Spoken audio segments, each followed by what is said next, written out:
শনির দশায় মিথ্যা মামলায় ফেঁসে যায় ব্যক্তি। সেখানে প্রচুর অপচয় হয় এবং খারাপ আসক্তি হয়। চলুন জেনে নিই শনির সাড়ে সাতি কী এবং তার অশুভ প্রভাব দূর করার কৌশলগুলি কি কি। শনিকে খুব ধীর গতিশীল গ্রহ বলে মনে করা হয়। শনি একটি রাশিতে প্রায় 2.5 বছর অবস্থান করে। শনি যে রাশিতে অবস্থান করে তার প্রভাব সেই রাশির আগে একটি রাশি এবং তার পরের একটি রাশিতে থাকে। এই অবস্থাকে শনির সাড়ে সাতি বলা হয়। বর্তমানে শনি তার নিজস্ব রাশি মকর রাশিতে অবস্থান করছে। সেই কারণে ধনু, মকর ও কুম্ভ রাশির জাতকদের জন্য শনির সাড়ে সাতি চলছে। এই তিনটি রাশির জাতক জাতিকাদের জন্য এই প্রতিকারগুলি খুব কার্যকারী। জ্যোতিষশাস্ত্রে কালো ঘোড়ার নালকে খুব বিশেষ বলে মনে করা হয়। শনির অশুভ প্রভাব এড়াতে আপনার বাড়ির প্রধান দরজায় একটি কালো ঘোড়ার নাল ঝুলিয়ে দিন। এটি আপনাকে শনির সাড়ে সাতির অশুভ প্রভাব থেকে রক্ষা করে এবং আপনার ঘরকে খারাপ নজর থেকে দূরে রাখে। এছাড়াও আপনি আপনার মধ্যমা আঙুলে একটি কালো ঘোড়ার নালের আংটি পরতে পারেন।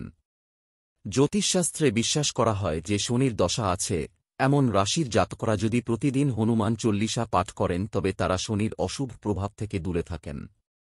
আপনি যদি প্রতি শনি ও মঙ্গলবার সুন্দরকাণ্ড পাঠের জন্য সময় বের করতে পারেন তবে এটি আপনার জন্য খুব ভালো হবে। সুন্দরকাণ্ড পাঠ শেষ হওয়ার পর শ্রী হনুমানকে ভোগ নিবেদন করতে ভুলবেন না। শনিবার এই জিনিসগুলি দান করুন। জ্যোতিষশাস্ত্রে শনি কর্মের ফল প্রদানকারী বিচারক হিসাবে পরিচিত, তাই শনিবার দান করা আপনার পক্ষে খুব ফলদায়ক হতে পারে। আপনিও যদি শনির সাড়ে সাতিতে ভোগেন তাহলে শনিবার কালো কাপড়ের সঙ্গে কালো তিল, সরিষার তেল অভাবীদের দিন। প্রতি শনিবার এটি করলে সমস্ত অশুভ প্রভাব থেকে রক্ষা পাবেন। এতে করে শনির সাড়ে সাতিতেও আপনার তেমন ক্ষতি হবে না।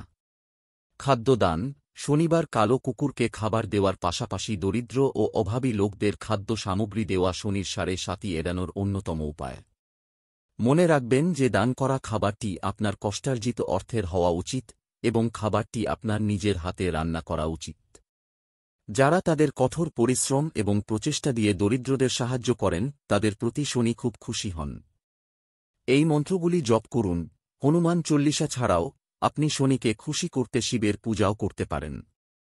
এটা বিশ্বাস করা হয় যে শনি শিবকে তার গুরু হিসাবে বিবেচনা করেন। শনি স্তোত্রম ছাড়াও আপনি যদি পূজা করার সময় প্রতিদিন মহামৃত্যুঞ্জয় মন্ত্র জপ করেন তবে আপনি অনেক উপকৃত হবেন। শনিবার এই জিনিস কিনবেন না। শনির অশুভ প্রভাব এড়াতে চাইলে শনিবার লোহার জিনিসপত্র, কালো কাপড়, চামড়ার জিনিসপত্র, সরষের তেল এবং ঝাড়ু কিনবেন না। যদি আপনি এটি করেন তাহলে শনি আপনার রাশির উপর খারাপ প্রভাব ফেলতে পারে। শনির আশীর্বাদ পেতে শনিবার কালো জিনিস খান এবং কালো কাপড় পরিধান করুন।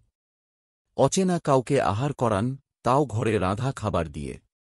রাস্তায় বেরিয়ে কোনো দরিদ্রকে খাওয়াতে হবে এমন নয়। যিনি আপনার বাড়ির পরিচারিকা তাকে সেদিন নিজে হাতে রান্না করা খাবার পরিবেশন করে খাওয়ান। বাড়ির বয়স্ক ব্যক্তি, পিতা, মাতাকে প্রণাম করে কাজে শুরু করুন। বৃদ্ধ মানুষকে সেবা করুন।